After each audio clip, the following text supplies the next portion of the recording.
being out of sync with the light cycle. So one of the best resources, there's a Jay Holowich book. It's kind of too far out of my reach at the moment, so I've got these wired headphones in. But it's ocular metabolism. So he studied people who had cataracts and blind people, and he studied their measurements of glucose metabolism. And people who have cataracts and who are blind have impaired glucose metabolism, which is a very fascinating topic for myself because my sister and I, we were born with cataracts. So I've always been interested in light since I was in college when I really struggled with my metabolism, with my mental health. Always been very curious since then about how to become insulin sensitive. So if you're having issues with glucose or your blood sugar or you're pre-diabetic, this is problems with insulin and glucose and all the good things. So one of the best ways to focus on regaining your sensitivity is going on a morning walk and seeing the sunlight, because the eyes, when they are open and light enters into them, it hits an axis in our brain that signals down to all of our major organ centers in the body. So it maybe it's not your waist, it's your calves. Go on a walk in the morning, signal towards the light. Like, if you could work smarter, not harder, that'd be one of the best ways. For me, I was going to the gym years ago. I was, hitting all my P's and Q's, I's and T's, doing the exercise, eating the food, and then it clicked one day. It was like, wait, if I go out into the sun, I'm going to synthesize more vitamin D. That's actually it's so important for metabolism, lipid metabolism, glucose metabolism. Maybe I'm working harder than I need to be. So I started going into the sunlight, prioritizing that like I would prioritize going to the gym, secondary to my light exposure. And even still now, my list of priorities as far as my glucose metabolism is I haven't been weight training as much in the last year. I've just been going through like a yin phase, a more gentle phase. So it's been light exposure, meditation, probably light exposure, walking, going on walks frequently, and meditation. And when I was going through my really tough time where all I could do was lay down and meditate and eat liver and raw eggs, that was all that I was doing, was meditating to help slow my stress response down. I was fight or flight. I had these red things under my eyes, and I remember someone at work was very sensitive. Someone had perfume. They would walk by me. My eyes would just start watering. My skin would flare up. I remember being at work, and one of the bartenders, I went up to the bar after getting a whiff of somebody's really strong perfume. He was like, "What's wrong with your eyes? You look like somebody punched you in the eye." And it was under each of my eyes. And if you don't know, the eyes in particular, and because I have cataracts too, our eyes are the highest center of metabolism in the brain. We have the occipital lobe in the back, and our eyesight is very inefficient. Our perspective on life is very inefficient.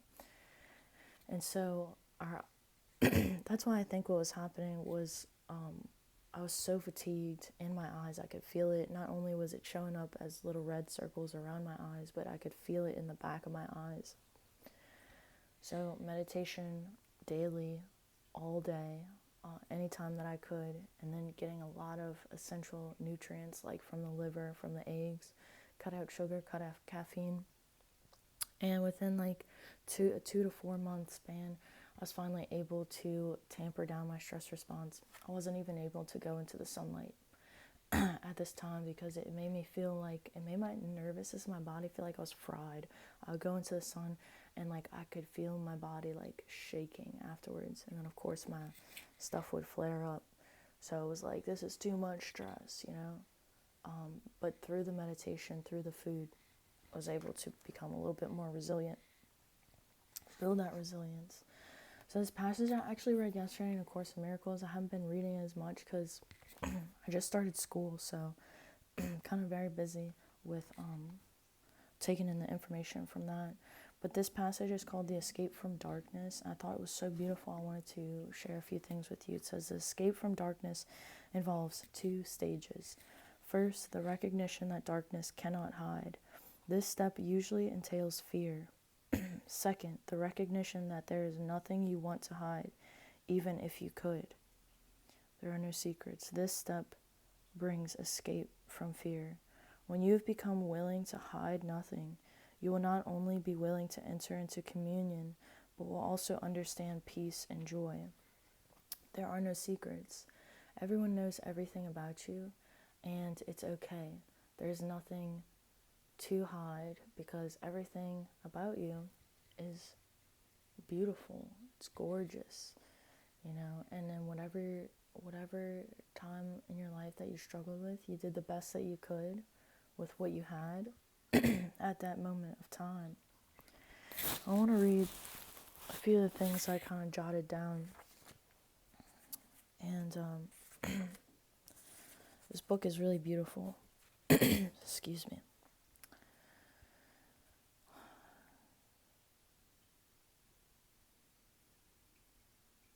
Trying to get to the good space for you. Spirit is in a state of grace forever. Your reality is only spirit, therefore you are in a state of grace forever.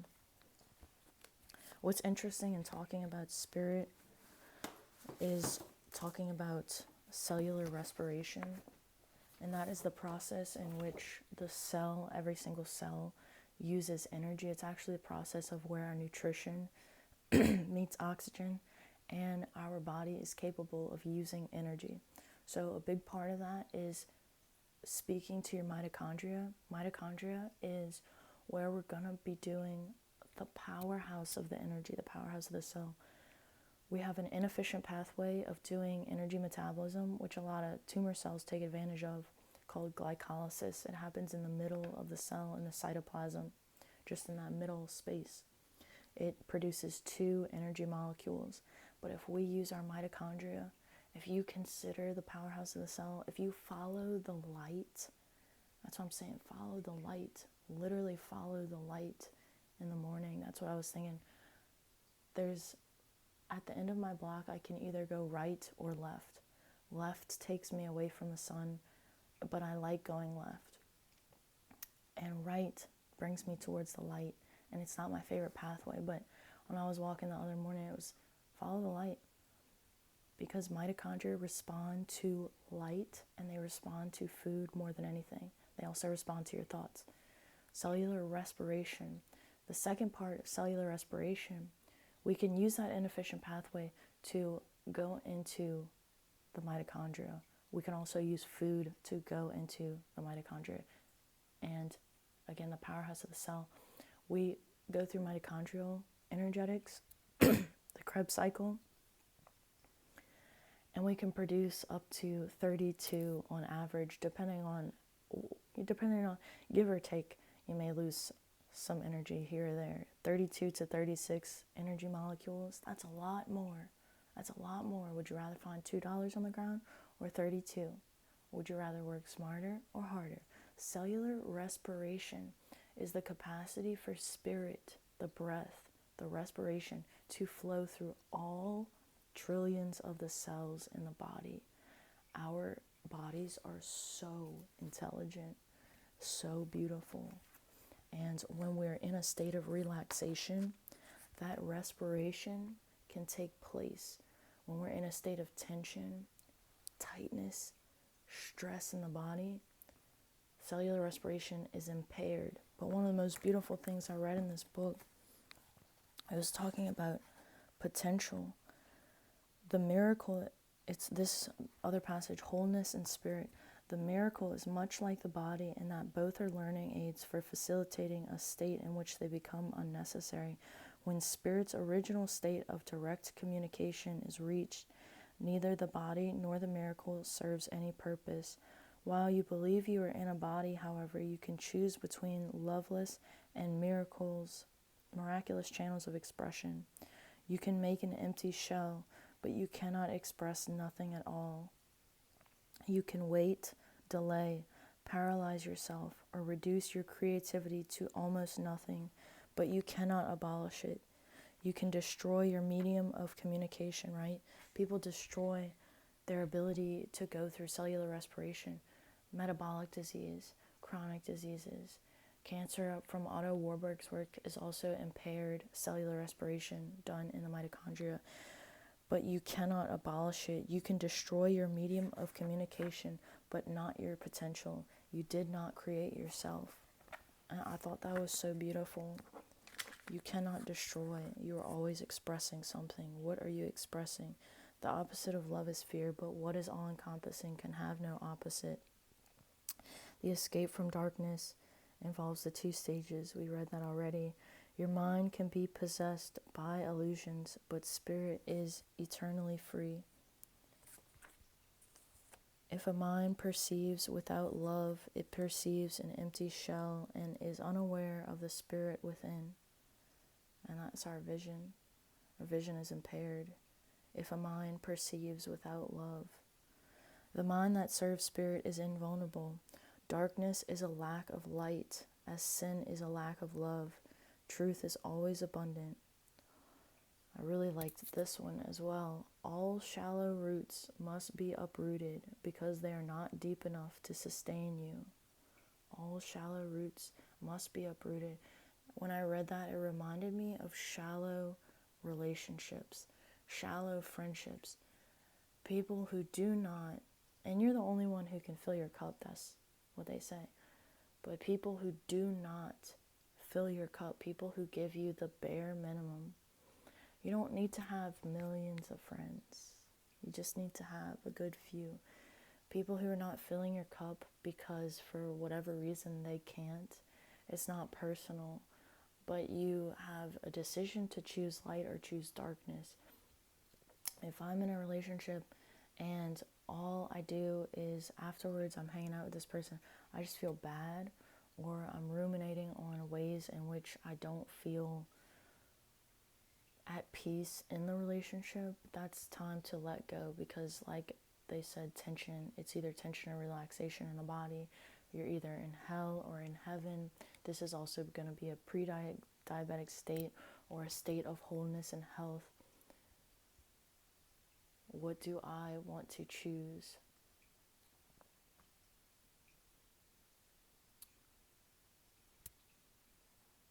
All shallow roots must be uprooted because they're not deep enough to sustain you.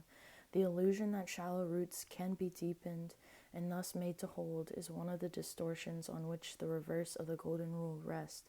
As these false underpinnings are given up, the equilibrium is temporarily experienced as unstable. So walking away from relationships that don't fill your cup, that don't make you feel whole, it makes you feel almost broken. I've had particularly like friendships in the last few years that I've had to walk away from because I felt exhausted being in those relationships, but leaving them broke my heart. Friends can break your heart too. It makes you feel unstable. It makes you like wish things were different. And if you're in relationships where you're just constantly feeling like you wish things were different, of course, as within, so without, there's a part that you must play as well. And relationships, come together and they drift apart all the time. So maybe it's just not the right time right now. But you make sure you fill your cup. Make sure you got your roots down deep with those that you love so that they can sustain you, so you're not exhausted.